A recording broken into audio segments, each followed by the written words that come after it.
दोस्तों, अगर आप मेरे चैनल पर आए हैं तो कृपया चैनल को सब्सक्राइब करने के साथ साथ बेल आइकन पर क्लिक करके ऑल पर क्लिक कर देना जी। हेलो दोस्तों, हमारे चैनल में आप सभी का स्वागत है। आज हम गीता अध्याय 1 के बारे में सुनेंगे। तो आइए दोस्तों सुनते हैं। कुरुक्षेत्र के युद्धस्थल में सैन्य निरीक्षण। धृतराष्ट्र बोले, हे संजय, धर्मभूमि कुरुक्षेत्र में एकत्रित युद्ध की इच्छा वाले मेरे और पांडु के पुत्रों ने क्या किया। संजय बोले, उस समय राजा दुर्योधन ने व्यूह रचनायुक्त पांडवों की सेना को देखा और द्रोणाचार्य के पास जाकर यह वचन कहा, हे आचार्य, आपके बुद्धिमान शिष्य द्रुपद पुत्र धृष्टद्युम्न द्वारा व्यूहाकार खड़ी की हुई पांडु पुत्रों की इस बड़ी भारी सेना को देखिए। इस सेना में बड़े बड़े धनुषों वाले तथा युद्ध में भीम और अर्जुन के समान शूरवीर सात्यकी और विराट तथा महारथी राजा द्रुपद, धृष्टकेतु और चेकितान तथा बलवान काशीराज पुरुजित, कुंतीभोज और मनुष्यों में श्रेष्ठ शाव्यक, पराक्रमी युद्धामन्यु तथा बलवान उत्तमौजा, सुभद्रा पुत्र अभिमन्यु एवं द्रौपदी के 5 पुत्र, ये सभी महारथी हैं। हे ब्राह्मण श्रेष्ठ, अपने पक्ष में भी जो प्रधान हैं, उनको आप समझ लीजिए। आपकी जानकारी के लिए मेरी सेना के जो सेनापति हैं, उनको बतलाता हूँ। आप द्रोणाचार्य और पितामह भीष्म तथा कर्ण और संग्राम विजयी कृपाचार्य तथा वैसे ही अश्वत्थामा, विकर्ण और सोमदत्त का पुत्र भूरिश्रवा और भी मेरे लिए जीवन की आशा त्याग देने वाले बहुत से शूरवीर अनेक प्रकार के शस्त्रास्त्रों से सुसज्जित और सब के सब युद्ध में चतुर हैं। भीष्म पितामह द्वारा रक्षित हमारी वह सेना सब प्रकार से अजेय है और भीम द्वारा रक्षित इन लोगों की यह सेना जीतने में सुगम है। इसलिए सब मोर्चों पर अपनी अपनी जगह स्थित रहते हुए आप लोग सभी निःसंदेह भीष्म पितामह की ही सब ओर से रक्षा करें। कौरवों में वृद्ध बड़े प्रतापी पितामह भीष्म ने उस दुर्योधन के हृदय में हर्ष उत्पन्न करते हुए उच्च स्वर से सिंह की दहाड़ के समान गरजकर शंख बजाया। इसके पश्चात शंख और नगाड़े तथा ढोल, मृदंग और नरसिंघे आदि बाजे एक साथ ही बज उठे। उनका वह शब्द बड़ा भयंकर हुआ। इसके अनंतर सफेद घोड़ों से युक्त उत्तम रथ में बैठे हुए श्री कृष्ण महाराज और अर्जुन ने भी अलौकिक शंख बजाए। श्री कृष्ण महाराज ने पांचजन्य नामक, अर्जुन ने देवदत्त नामक और भयानक कर्म वाले भीमसेन ने पौंड नामक महाशंख बजाया। कुंती पुत्र राजा युधिष्ठिर ने अनंत विजय नामक और नकुल तथा सहदेव ने सुघोष और मणिपुष्पक नामक शंख बजाए। श्रेष्ठ धनुष वाले काशीराज और महारथी शिखंडी एवं धृष्टद्युम्न तथा राजा विराट और अजेय सात्यकी, राजा द्रुपद एवं द्रौपदी के 5 पुत्र और बड़ी भुजा वाले सुभद्रा पुत्र अभिमन्यु, इन सभी ने, हे राजन, सब ओर से अलग अलग शंख बजाए। और उस भयानक शब्द ने आकाश और पृथ्वी को भी गुंजाते हुए धार्तराष्ट्रों के अर्थात आपके पक्ष वालों के हृदय विदीर्ण कर दिए। हे राजन, इसके बाद कपिध्वज अर्जुन ने मोर्चा बांध कर डटे हुए धृतराष्ट्र संबंधियों को देखकर उस शस्त्र चलने की तैयारी के समय धनुष उठाकर ऋषिकेश श्री कृष्ण महाराज से यह वचन कहा, हे अच्युत, मेरे रथ को दोनों सेनाओं के बीच में खड़ा कीजिए और जब तक कि मैं युद्ध क्षेत्र में डटे हुए युद्ध के अभिलाषी इन विपक्षी योद्धाओं को भली प्रकार देख न लूं कि इस युद्ध रूप व्यापार में मुझे किन किन के साथ युद्ध करना योग्य है, तब तक उसे खड़ा रखिए। दुर्बुद्धि दुर्योधन का युद्ध में हित चाहने वाले जो ये राजा लोग इस सेना में आए हैं, इन युद्ध करने वालों को मैं देखूंगा। संजय बोले, हे धृतराष्ट्र, अर्जुन द्वारा कहे अनुसार महाराज श्री कृष्णचंद्र ने दोनों सेनाओं के बीच में भीष्म और द्रोणाचार्य के सामने तथा संपूर्ण राजाओं के सामने उत्तम रथ को खड़ा कर इस प्रकार कहा कि हे पार्थ, युद्ध के लिए जुटे हुए इन कौरवों को देख। इसके बाद प्रथापुत्र अर्जुन ने उन दोनों ही सेनाओं में स्थित ताऊ चाचों को, दादों परदादों को, गुरुओं को, मामाओं को, भाइयों को, पुत्रों को, पौत्रों को तथा मित्रों को, ससुरों को और सुहृदों को भी देखा। उन उपस्थित संपूर्ण बंधुओं को देखकर वे कुंती पुत्र अर्जुन अत्यंत करुणा से युक्त होकर शोक करते हुए यह वचन बोले। अर्जुन बोले, हे कृष्ण, युद्ध क्षेत्र में डटे हुए युद्ध के अभिलाषी इस स्वजन समुदाय को देखकर मेरे अंग शिथिल हुए जा रहे हैं और मुख सूखा जा रहा है तथा मेरे शरीर में कंप एवं रोमांच हो रहा है। हाथ से गांडीव धनुष गिर रहा है और त्वचा भी बहुत जल रही है तथा मेरा मन भ्रमित सा हो रहा है, इसलिए मैं खड़ा रहने को भी समर्थ नहीं हूँ। हे केशव, मैं लक्षणों को भी विपरीत ही देख रहा हूँ तथा युद्ध में स्वजन समुदाय को मारकर कल्याण भी नहीं देखता। हे कृष्ण, मैं न तो विजय चाहता हूँ और न राज्य तथा सुखों को ही। हे गोविंद, हमें ऐसे राज्य से क्या प्रयोजन है अथवा ऐसे भोगों से और जीवन से भी क्या लाभ है। हमें जिनके लिए राज्य, भोग और सुखादि अभीष्ट हैं, वे ही ये सब धन और जीवन की आशा को त्याग कर युद्ध में खड़े हैं। गुरुजन, ताऊ चाचे, लड़के और उसी प्रकार दादे, मामे, ससुर, पौत्र, साले तथा और भी संबंधी लोग हैं। हे मधुसूदन, मुझे मारने पर भी अथवा तीनों लोगों के राज्य के लिए भी मैं इन सबको मारना नहीं चाहता, फिर पृथ्वी के लिए तो कहना ही क्या है। हे जनार्दन, धृतराष्ट्र के पुत्रों को मारकर हमें क्या प्रसन्नता होगी? इन आताइयों को मारकर तो हमें पाप ही लगेगा। अतएव हे माधव, अपने ही बांधव धृतराष्ट्र के पुत्रों को मारने के लिए हम योग्य नहीं है, क्योंकि अपने ही कुटुंब को मारकर हम कैसे सुखी होंगे?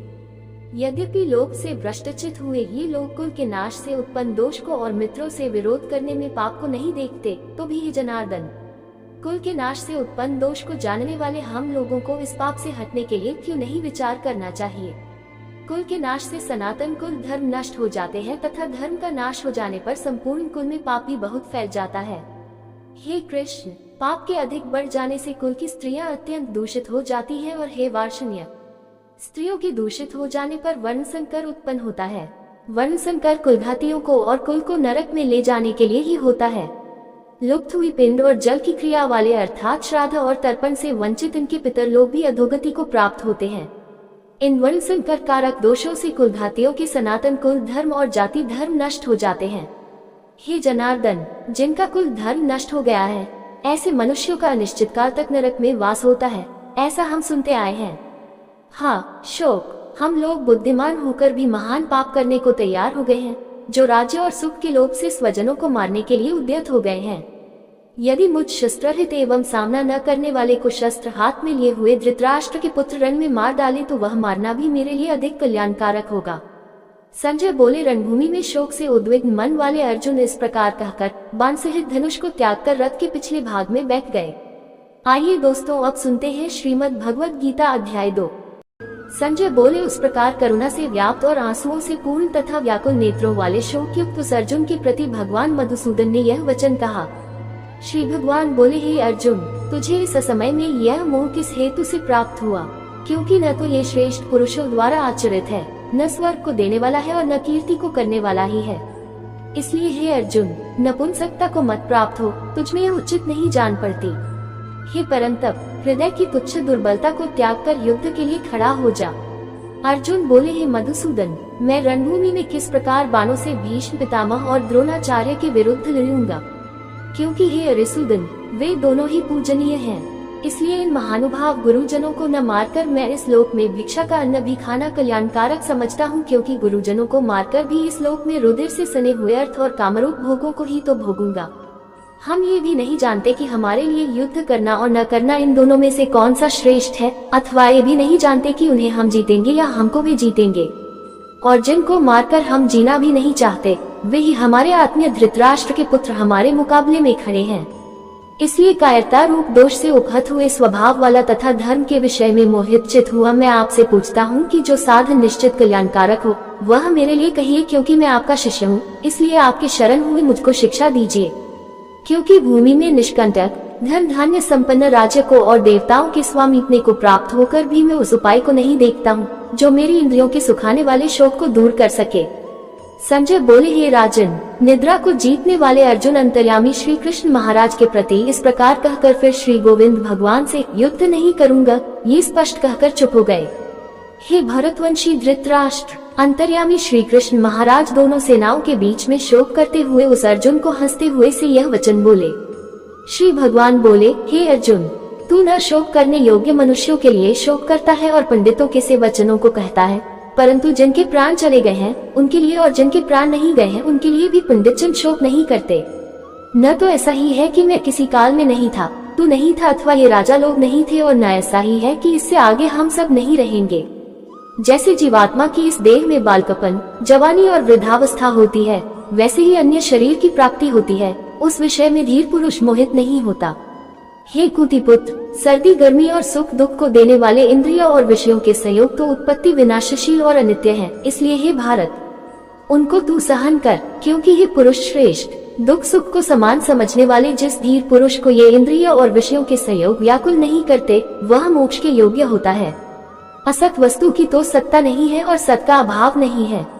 इस प्रकार इन दोनों का ही तत्वज्ञानी पुरुषों द्वारा देखा गया है। नाशरित तो तू उसको जान जिससे ये संपूर्ण जगत दृश्यवर्ग व्याप्त है। इस अविनाशी का विनाश करने में कोई भी समर्थ नहीं है। इस नाशरहित अप्रमेय नित्य स्वरूप जीवात्मा के ये सब शरीर नाशवान कहे गए हैं। इसलिए हे भरतवंशी अर्जुन, तू युद्ध कर। जो इस आत्मा को मारने वाला समझता है तथा जो इसको मरा मानता है वे दोनों ही नहीं जानते, क्योंकि यह आत्मा वास्तव में न तो किसी को मारता है और न किसी द्वारा मारा जाता है। यह आत्मा किसी काल में भी न तो जन्मता है और न मरता ही है, तथा न यह उत्पन्न होकर फिर होने वाला ही है, क्योंकि यह जन्मा, नित्य, सनातन और पुरातन है। शरीर के मारे जाने पर भी यह नहीं मारा जाता। हे पृथापुत्र अर्जुन, जो पुरुष इस आत्मा को नाशरहित, नित्य, अजन्मा और अव्यय जानता है, वह पुरुष कैसे किसको मरवाता है और कैसे किसको मारता है। जैसे मनुष्य पुराने वस्त्रों को त्याग कर दूसरे नए वस्त्रों को ग्रहण करता है, वैसे ही जीवात्मा पुराने शरीरों को त्याग कर दूसरे नए शरीरों को प्राप्त होता है।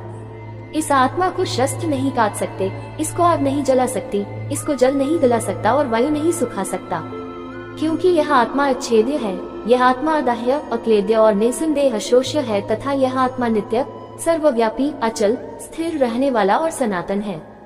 यह आत्मा अव्यक्त है, यह आत्मा अचिंत्य है और यह आत्मा विकाररहित कहा जाता है। इससे हे अर्जुन, इस आत्मा को उपर्युक्त प्रकार से जानकर तू शोक करने के योग्य नहीं है, अर्थात तुझे शोक करना उचित नहीं है।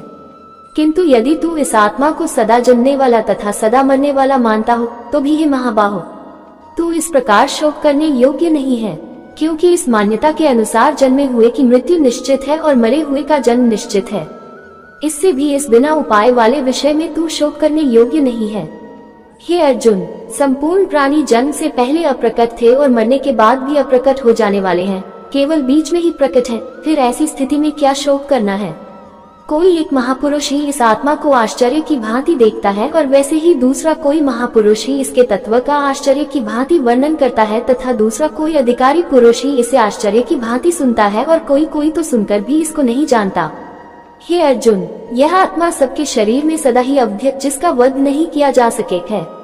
इस कारण संपूर्ण प्राणियों के लिए तू शोक करने योग्य नहीं है, तथा अपने धर्म को देखकर भी तू भय करने योग्य नहीं है, अर्थात तुझे भय नहीं करना चाहिए, क्योंकि क्षत्रिय के लिए धर्मयुक्त युद्ध से बढ़कर दूसरा कोई कल्याणकारी कर्तव्य नहीं है।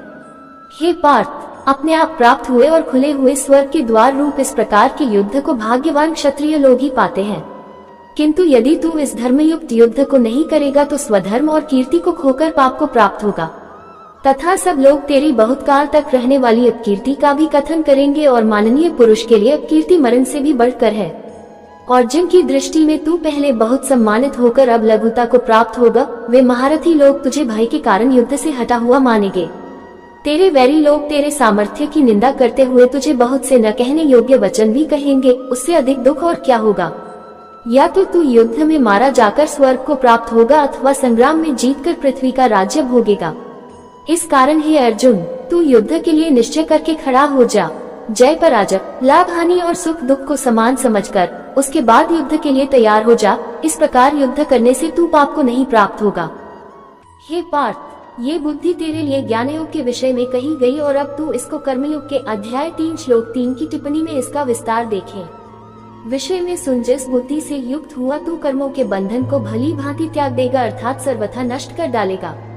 इस कर्मयोग में आरंभ का अर्थात बीज का नाश नहीं है और उल्टा फल रूप दोष भी नहीं है, बल्कि इस कर्मयोग रूप धर्म का थोड़ा सा भी साधन जन्म मृत्यु रूप महान भय से रक्षा कर लेता है।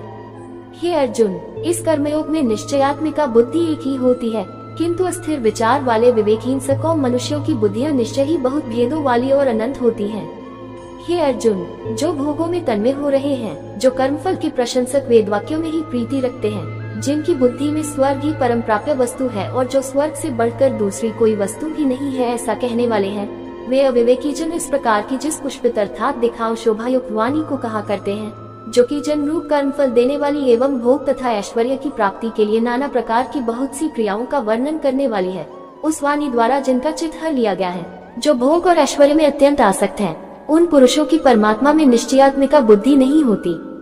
हे अर्जुन, वेद उपर्युक्त प्रकार से तीनों गुणों के कार्य रूप समस्त भोगों एवं उनके साधनों का प्रतिपादन करने वाले हैं, इसलिए तू उन भोगों एवं उनके साधनों में आसक्तिहीन, हर्ष शोक आदि द्वंद्वों से रहित नित्य वस्तु परमात्मा में स्थित योग अप्राप्त की प्राप्ति का नाम योग है।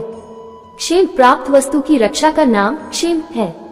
को न चाहने वाला और स्वाधीन अंतःकरण वाला हो, सब ओर से परिपूर्ण जलाशय के प्राप्त हो जाने पर छोटे जलाशय में मनुष्य का जितना प्रयोजन रहता है, ब्रह्म को तत्व से जानने वाले ब्राह्मण का समस्त वेदों में उतना ही प्रयोजन रह जाता है। तेरा कर्म करने में ही अधिकार है, उसके फलों में कभी नहीं। इसलिए तू कर्मों के फल हेतु मत हो तथा तेरी कर्म न करने में भी आसक्ति न हो। हे धनंजय, तू आसक्ति को त्याग कर तथा सिद्धि और असिद्धि में समान बुद्धि वाला होकर योग में स्थित हुआ कर्तव्य कर्मों को कर।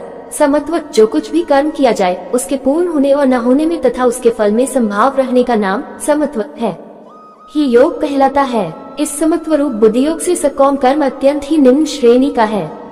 इसलिए हे धनंजय, तू संबुद्धि में ही रक्षा का उपाय ढूंढ अर्थात बुद्धि योग का ही आश्रय ग्रहण कर, क्योंकि फल के हेतु बनने वाले अत्यंत दीन है।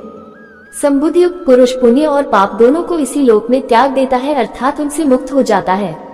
इससे तू समत्व रूप योग में लग जा। ये समत्व रूप योग ही कर्मों में कुशलता है अर्थात कर्मबंध से छूटने का उपाय है, क्योंकि संबुद्धि से युक्त ज्ञानी जन कर्मों से उत्पन्न होने वाले फल को त्याग कर जन्म रूप बंधन से मुक्त हो निर्विकार परम पद को प्राप्त हो जाते हैं। जिस काल में तेरी बुद्धि मोहरूपी दलदल को भली भांति पार कर जाएगी, उस समय तू सुने हुए और सुनने में आने वाले इस लोक और परलोक संबंधी सभी भोगों से वैराग्य को प्राप्त हो जाएगा।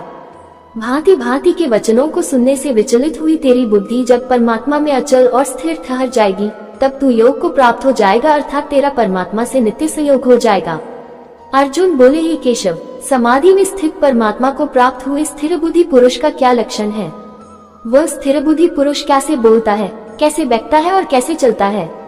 श्री भगवान बोले, हे अर्जुन, जिस काल में ये पुरुष मन में स्थित संपूर्ण कामनाओं को भली भांति त्याग देता है और आत्मा से आत्मा में ही संतुष्ट रहता है, उस काल में वह स्थित प्रज्ञ कहा जाता है। दुखों की प्राप्ति होने पर जिसके मन में उद्वेग नहीं होता, सुखों की प्राप्ति में सर्वथा निष्प्रह है तथा जिसके राग, भय और क्रोध नष्ट हो गए हैं, ऐसा मुनि स्थिर बुद्धि कहा जाता है। जो पुरुष सर्वत्र स्नेहरहित हुआ उस शुभ या अशुभ वस्तु को प्राप्त होकर न प्रसन्न होता है और न द्वेष करता है, उसकी बुद्धि स्थिर है।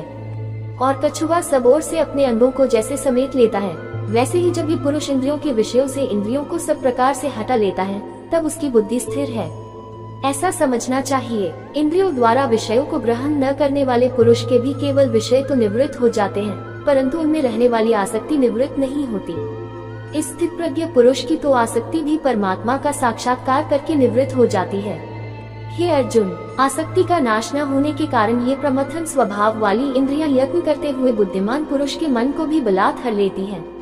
इसलिए साधक को चाहिए कि वह उन संपूर्ण इंद्रियों को वश में करके समाहित चित हुआ मेरे परायण होकर ध्यान में बैठे, क्योंकि जिस पुरुष की इंद्रियां वश में होती है, उसी की बुद्धि स्थिर हो जाती है। विषयों का चिंतन करने वाले पुरुष की उन विषयों में आसक्ति हो जाती है, आसक्ति से उन विषयों की कामना उत्पन्न होती है और कामना में विघ्न पड़ने से क्रोध उत्पन्न होता है। क्रोध से अत्यंत मूढ़ भाव उत्पन्न हो जाता है, मूढ़ भाव से स्मृति में भ्रम हो जाता है, स्मृति में भ्रम हो जाने से बुद्धि अर्थात ज्ञान शक्ति का नाश हो जाता है और बुद्धि का नाश हो जाने से यह पुरुष अपनी स्थिति से गिर जाता है। परंतु अपने अधीन किए हुए अंतःकरण वाला साधक अपने वश में की हुई राग द्वेष रहित इंद्रियों द्वारा विषयों में विचरण करता हुआ अंतःकरण की प्रसन्नता को प्राप्त होता है। अंतःकरण की प्रसन्नता होने पर इसके संपूर्ण दुखों का अभाव हो जाता है और उस प्रसन्नचित वाले कर्मयोगी की बुद्धि शीघ्र ही सब ओर से हटकर एक परमात्मा में ही भली भांति स्थिर हो जाती है। न जीते हुए मन और इंद्रियों वाले पुरुष में निश्चयात्मिका बुद्धि नहीं होती और उस युक्त मनुष्य के अंतःकरण में भावना भी नहीं होती तथा भावनाहीन मनुष्य को शांति नहीं मिलती और शांति रहित मनुष्य को सुख कैसे मिल सकता है? क्योंकि जैसे जल में चलने वाली नाव को वायु हर लेती है, वैसे ही विषयों में विचरती हुई इंद्रियों में से मन जिस इंद्रिय के साथ रहता है, वह एक ही इंद्रिय संयुक्त पुरुष की बुद्धि को हर लेती है। इसलिए हे महाबाहो, जिस पुरुष की इंद्रियां इंद्रियों के विषयों में सब प्रकार निग्रह की हुई है, उसी की बुद्धि स्थिर है। संपूर्ण प्राणियों के लिए जो रात्रि के समान है, उस नित्य ज्ञान स्वरूप परमानंद की प्राप्ति में स्थित प्रज्ञ योगी जागता है और जिस नाशवान सांसारिक सुख की प्राप्ति में सब प्राणी जागते हैं, परमात्मा के तत्व को जानने वाले मुनि के लिए वह रात्रि के समान है। जैसे नाना नदियों के जल सब ओर से परिपूर्ण अचल प्रतिष्ठा वाले समुद्र में उसको विचलित न करते हुए ही समा जाते हैं, वैसे ही सब भोग जिस स्थित प्रज्ञ पुरुष में किसी प्रकार का विकार उत्पन्न किए बिना ही समा जाते हैं, वही पुरुष परम शांति को प्राप्त होता है, भोगों को चाहने वाला नहीं। जो पुरुष संपूर्ण कामनाओं को त्याग कर ममता रहित, अहंकार रहित और स्पृहा रहित हुआ विचरता है, वही शांति को प्राप्त होता है अर्थात वह शांति को प्राप्त है। हे अर्जुन, ये ब्रह्म को प्राप्त हुए पुरुष की स्थिति है। इसको प्राप्त होकर योगी कभी मोहित नहीं होता और अंतकाल में भी इस ब्राह्मी स्थिति में स्थित होकर ब्रह्मानंद को प्राप्त हो जाता है। गीता अध्याय 3 के बारे में सुनेंगे, तो आइए दोस्तों सुनते हैं। अर्जुन बोले, हे जनार्दन, यदि आपको कर्म की अपेक्षा ज्ञान श्रेष्ठ मान्य है तो फिर हे केशव, मुझे भयंकर कर्म में क्यों लगाते हैं? आप मिले हुए से वचनों से मेरी बुद्धि को मानो मोहित कर रहे हैं।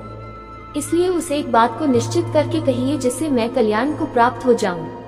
श्री भगवान बोले, हे निष्पाप, इस लोक में दो प्रकार की निष्ठा, साधन की परिपक्व अवस्था अर्थात पराकाष्ठा का नाम निष्ठा है, मेरे द्वारा पहले कही गई है। उनमें से सांख्य योगियों की निष्ठा तो ज्ञान योग से माया से उत्पन्न हुए संपूर्ण गुण ही गुणों में बरतते हैं, ऐसे समझकर तथा मन, इंद्रिय और शरीर द्वारा होने वाली संपूर्ण क्रियाओं में कर्तापन के अभिमान से रहित होकर सर्वव्यापी सच्चिदानंद घन परमात्मा में एक ही भाव से स्थित रहने का नाम ज्ञान योग है। इसी को संन्यास, सांख्य योग आदि नामों से कहा गया है। और योगियों की निष्ठा कर्मयोग से फल और आसक्ति को त्याग कर भगवदाज्ञानुसार केवल भगवदर्थ समत्व बुद्धि से कर्म करने का नाम निष्काम कर्मयोग है। इसी को समत्वयोग, बुद्धियोग, कर्मयोग, तदर्थ कर्म, मदर्थ कर्म, मतकर्म आदि नामों से कहा गया है। होती है मनुष्य न तो कर्मों का आरंभ किए बिना निष्कर्मता, जिस अवस्था को प्राप्त हुए पुरुष के कर्म अकर्म हो जाते हैं अर्थात फल उत्पन्न नहीं कर सकते, उस अवस्था का नाम निष्कर्मता है। को यानी योग निष्ठा को प्राप्त होता है और न कर्मों के केवल त्याग मात्र से सिद्धि यानी सांख्य निष्ठा को ही प्राप्त होता है। निसंदेह कोई भी मनुष्य किसी भी काल में क्षण मात्र भी बिना कर्म किए नहीं रहता, क्योंकि सारा मनुष्य समुदाय प्रकृति जनित गुणों द्वारा परवश हुआ कर्म करने के लिए बाध्य किया जाता है। जो मूढ़ बुद्धि मनुष्य समस्त इंद्रियों को हठपूर्वक ऊपर से रोककर मन से उन इंद्रियों के विषयों का चिंतन करता रहता है, वह मिथ्याचारी अर्थात दंभी कहा जाता है। किंतु हे अर्जुन, जो पुरुष मन से इंद्रियों को वश में करके अनासक्त हुआ समस्त इंद्रियों द्वारा कर्मयोग का आचरण करता है, वही श्रेष्ठ है। तू शास्त्र विहित कर्तव्य कर्म कर, क्योंकि कर्म न करने की अपेक्षा कर्म करना श्रेष्ठ है तथा कर्म न करने से तेरा शरीर निर्वाह भी नहीं सिद्ध होगा। यज्ञ के निमित्त किए जाने वाले कर्मों से अतिरिक्त दूसरे कर्मों में लगा हुआ ही यह मनुष्य समुदाय कर्मों से बढ़ता है। इसलिए हे अर्जुन, तू आसक्ति से रहित होकर उस यज्ञ के निमित्त ही भली भांति कर्तव्य कर्म कर। प्रजापति ब्रह्मा ने कल्प के आदि में यज्ञ सहित प्रजाओं को रचकर उनसे कहा कि तुम लोग इस यज्ञ द्वारा वृद्धि को प्राप्त हो और यह यज्ञ तुम लोगों को इच्छित भोग प्रदान करने वाला हो। तुम लोग इस यज्ञ द्वारा देवताओं को उन्नत करो और वे देवता तुम लोगों को उन्नत करें। इस प्रकार निस्वार्थ भाव से एक दूसरे को उन्नत करते हुए तुम लोग परम कल्याण को प्राप्त हो जाओगे। यज्ञ द्वारा बढ़ाए हुए देवता तुम लोगों को बिना मांगे ही इच्छित भोग निश्चय ही देते रहेंगे। इस प्रकार उन देवताओं द्वारा दिए हुए भोगों को जो पुरुष उनको बिना दिए स्वयं भोगता है, वह चोर ही है। यज्ञ से बचे हुए अन्न को खाने वाले श्रेष्ठ पुरुष सब पापों से मुक्त हो जाते हैं, और जो पापी लोग अपना शरीर पोषण करने के लिए ही अन्न पकाते हैं, वे तो पाप को ही खाते हैं। संपूर्ण प्राणी अन्न से उत्पन्न होते हैं। अन्न की उत्पत्ति वृष्टि से होती है, वृष्टि यज्ञ से होती है और यज्ञ विहित कर्मों से उत्पन्न होने वाला है। कर्म समुदाय को तू वेद से उत्पन्न और वेद को अविनाशी परमात्मा से उत्पन्न हुआ जान। इससे सिद्ध होता है कि सर्वव्यापी परम अक्षर परमात्मा सदा ही यज्ञ में प्रतिष्ठित है। हे पार्थ, जो पुरुष इस लोक में इस प्रकार परंपरा से प्रचलित सृष्टि चक्र के अनुकूल नहीं बरतता अर्थात अपने कर्तव्य का पालन नहीं करता, वह इंद्रियों द्वारा भोगों में रमन करने वाला पापायु पुरुष व्यर्थ ही जीता है। परंतु जो मनुष्य आत्मा में ही रमन करने वाला और आत्मा में ही तृप्त तथा आत्मा में ही संतुष्ट हो, उसके लिए कोई कर्तव्य नहीं है। उस महापुरुष का इस विश्व में न तो कर्म करने से कोई प्रयोजन रहता है और न कर्मों के न करने से ही कोई प्रयोजन रहता है, तथा संपूर्ण प्राणियों में भी इसका किंचन मात्र भी स्वार्थ का संबंध नहीं रहता। इसलिए तू निरंतर आसक्ति से रहित होकर सदा कर्तव्य कर्म को भली भांति करता रह, क्योंकि आसक्ति से रहित होकर कर्म करता हुआ मनुष्य परमात्मा को प्राप्त हो जाता है।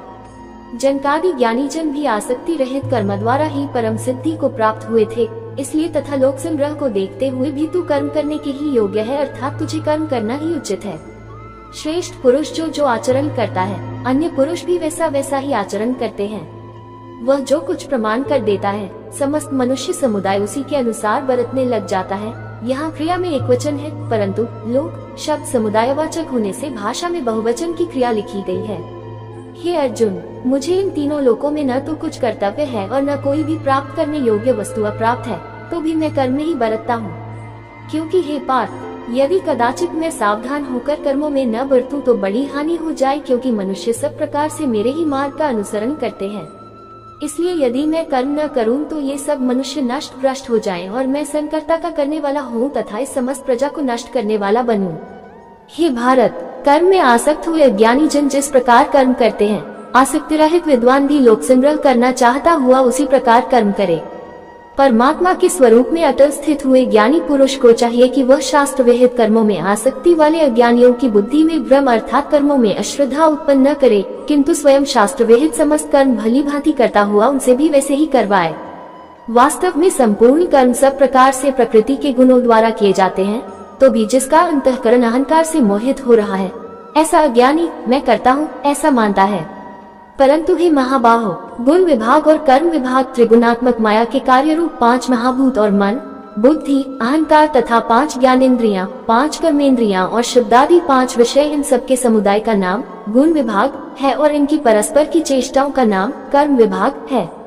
कि तत्व उपर्युक्त गुण विभाग और कर्म विभाग से आत्मा को पृथक अर्थात निर्लेप जानना ही इनका तत्व जानना है। को जानने वाला ज्ञान योगी संपूर्ण गुण ही गुणों में बरत रहे हैं ऐसा समझकर उनमें आसक्त नहीं होता। प्रकृति के गुणों से अत्यंत मोहित हुए मनुष्य गुणों में और कर्मों में आसक्त रहते हैं। उन पूर्णतया न समझने वाले मंदबुद्धि अज्ञानियों को पूर्णतया जानने वाला ज्ञानी विचलित न करे।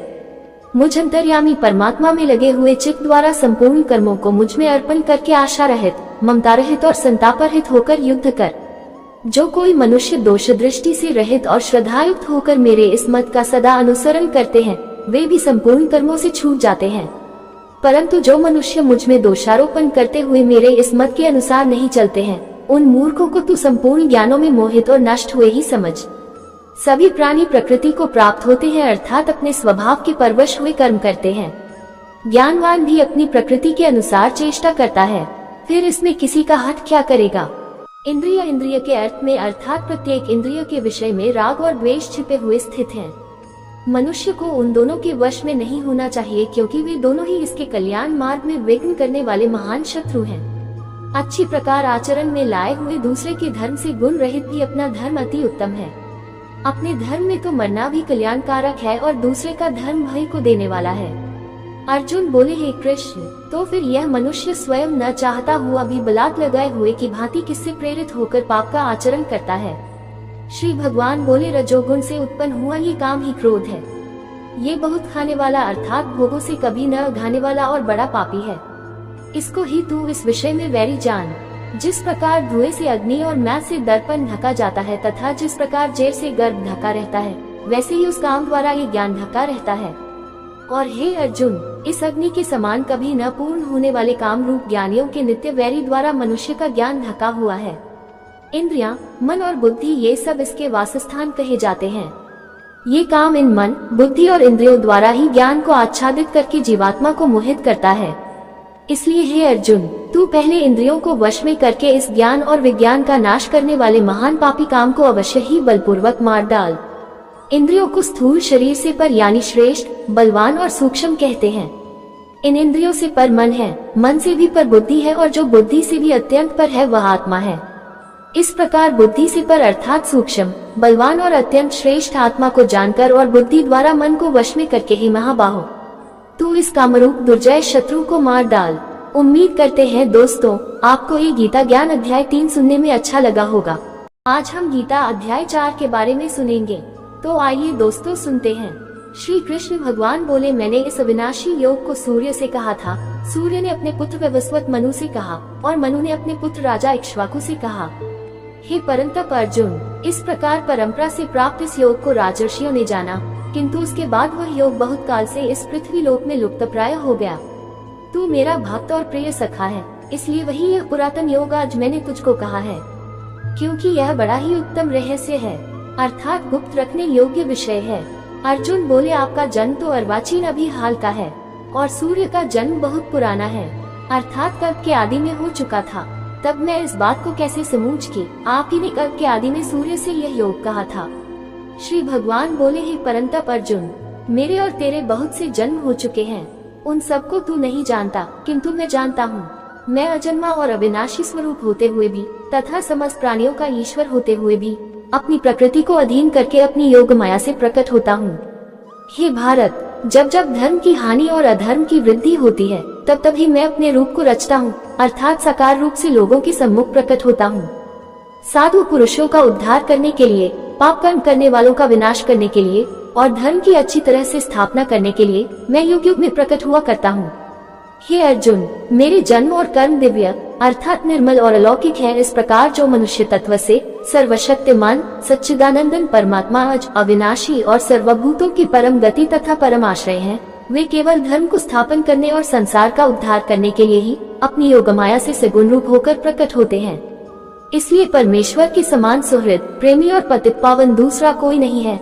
ऐसा समझकर जो पुरुष परमेश्वर का अनन्य प्रेम से निरंतर चिंतन करता हुआ आसक्ति रहित संसार में बरतता है, वही उनको तत्व से जानता है, जान लेता है। वह शरीर को त्याग कर फिर जन्म को प्राप्त नहीं होता, किंतु मुझे ही प्राप्त होता है। पहले भी जिनके राग भय और क्रोध सर्वथा नष्ट हो गए थे और जो मुझ में अनन्य प्रेम पूर्वक स्थित रहते थे, ऐसे मेरे आश्रित रहने वाले बहुत से भक्त उपयुक्त ज्ञान रूप तप से पवित्र होकर मेरे स्वरूप को प्राप्त हो चुके हैं। हे अर्जुन, जो भक्त मुझे जिस प्रकार भजते हैं, मैं भी उनको उसी प्रकार भजता हूँ, क्योंकि सभी मनुष्य सब प्रकार से मेरे ही मार्ग का अनुसरण करते हैं। इस मनुष्य लोक में कर्मों के फल को चाहने वाले लोग देवताओं का पूजन किया करते हैं, क्योंकि उनको कर्मों से उत्पन्न होने वाली सिद्धि शीघ्र मिल जाती है। ब्राह्मण, क्षत्रिय, वैश्य और शूद्र इन 4 वर्णों का समूह गुण और कर्मों के विभाग पूर्वक मेरे द्वारा रचा गया है। इस प्रकार उस सृष्टि रचनादि कर्म का कर्ता होने पर भी मुझ अविनाशी परमेश्वर को तू वास्तव में अकर्ता ही जान। कर्मों के फल में मेरी स्पृहा नहीं है, इसलिए मुझे कर्म लिप्त नहीं करते। इस प्रकार जो मुझे तत्व से जान लेता है, वह भी कर्मों से नहीं बंधता। पूर्व काल में मुमुक्षुओं ने भी इस प्रकार जानकर ही कर्म किए हैं, इसलिए तू भी पूर्वजों द्वारा सदा से किए जाने वाले कर्मों को ही कर। कर्म क्या है और अकर्म क्या है, इस प्रकार इसका निर्णय करने में बुद्धिमान पुरुष भी मोहित हो जाते हैं। इसलिए वह कर्म तत्व मैं तुझे भली भांति समझा कर कहूँगा, जिसे जानकर तू अशुभ से अर्थात कर्म बंधन से मुक्त हो जाएगा। कर्म का स्वरूप भी जानना चाहिए और अकर्मण का स्वरूप भी जानना चाहिए तथा विकर्म का स्वरूप भी जानना चाहिए, क्योंकि कर्म की गति गहन है। जो मनुष्य कर्म में अकर्म देखता है और जो अकर्म में कर्म देखता है, वह मनुष्यों में बुद्धिमान है और वह योगी समस्त कर्मों को करने वाला है, जिसके संपूर्ण शास्त्र सम्मत कर्म बिना कामना और संकल्प के होते हैं तथा जिसके समस्त कर्म ज्ञान रूप अग्नि द्वारा भस्म हो गए हैं, उस महापुरुष को ज्ञानी जन भी पंडित कहते हैं। जो पुरुष समस्त कर्मों में और उनके फल में आसक्ति का सर्वथा त्याग करके संसार के आश्रय से रहित हो गया है और परमात्मा में नित्य तृप्त है, वह कर्मों में भली भांति बरतता हुआ भी वास्तव में कुछ भी नहीं करता।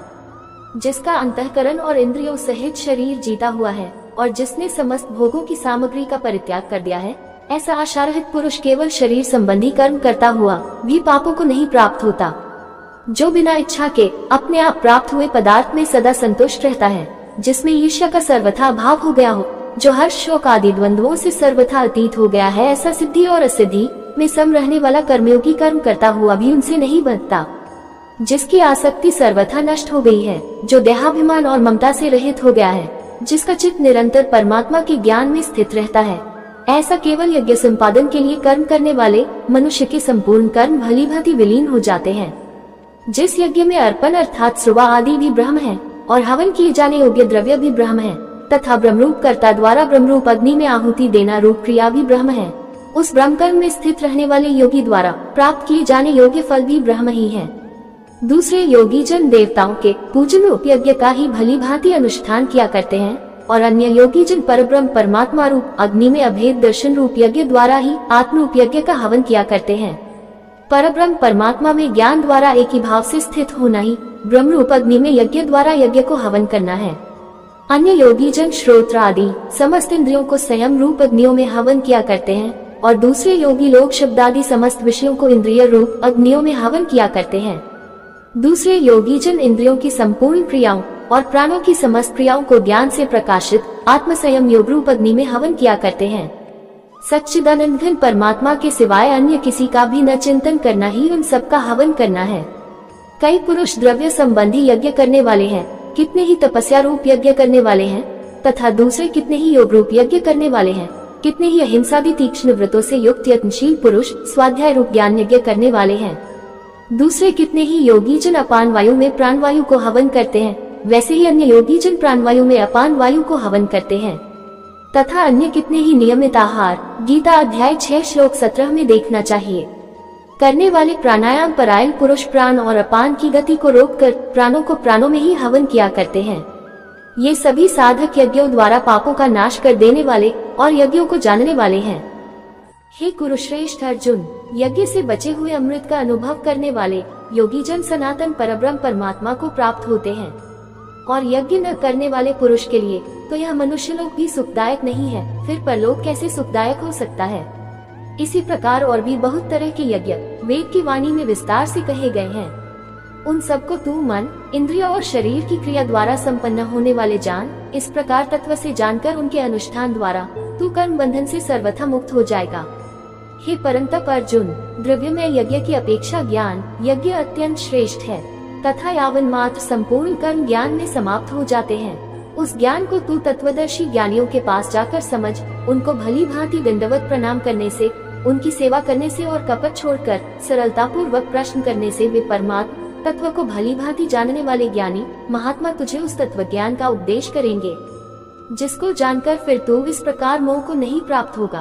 तथा हे अर्जुन, जिस ज्ञान द्वारा तू संपूर्ण भूतों को निःशेष भाव से पहले अपने में गीता अध्याय 6 श्लोक 29 में देखना चाहिए और पीछे मुझ सच्चिदानंद घन परमात्मा में देखेगा। गीता अध्याय 6 श्लोक 30 में देखना चाहिए। यदि तू अन्य सब पापियों से भी अधिक पाप करने वाला है तो भी तू ज्ञान रूप नौक द्वारा निसंदेह संपूर्ण पाप समुद्र से भली भांति तर जाएगा।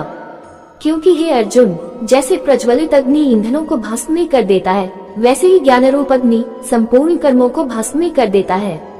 इस संसार में ज्ञान के समान पवित्र करने वाला निसंदेह कुछ भी नहीं है। उस ज्ञान को कितने ही काल से कर्मयोग द्वारा शुद्ध अंतःकरण हुआ मनुष्य अपने आप ही आत्मा में पा लेता है। जितेंद्रिय, साधन परायण और श्रद्धावान मनुष्य ज्ञान को प्राप्त होता है, तथा ज्ञान को प्राप्त होकर वह बिना विलंब के तत्काल ही भगवत प्राप्ति रूप परम शांति को प्राप्त हो जाता है। विवेकहीन और श्रद्धारहित संशय युक्त मनुष्य परमार्थ से अवश्य भ्रष्ट हो जाता है। ऐसे संशय युक्त मनुष्य के लिए न ये लोक है, न परलोक है और न सुखी है। हे धनंजय, जिसने कर्मयोग की विधि से समस्त कर्मों का परमात्मा में अर्पण कर दिया है और जिसने विवेक द्वारा समस्त संशयों का नाश कर दिया है, ऐसे वश में किए हुए अंतःकरण वाले पुरुष को कर्म नहीं बांधते। इसलिए हे भारतवंशी अर्जुन, तू हृदय में स्थित इस अज्ञान जनित अपने संशय का विवेक ज्ञान रूप तलवार द्वारा छेदन करके समत्व रूप कर्मयोग में स्थित हो जा और युद्ध के लिए खड़ा हो जा। उम्मीद करते हैं दोस्तों, आपको ये गीता ज्ञान अध्ययन में अच्छा लगा होगा। इसी के साथ विदा लेते हैं दोस्तों। जय श्री कृष्ण जी।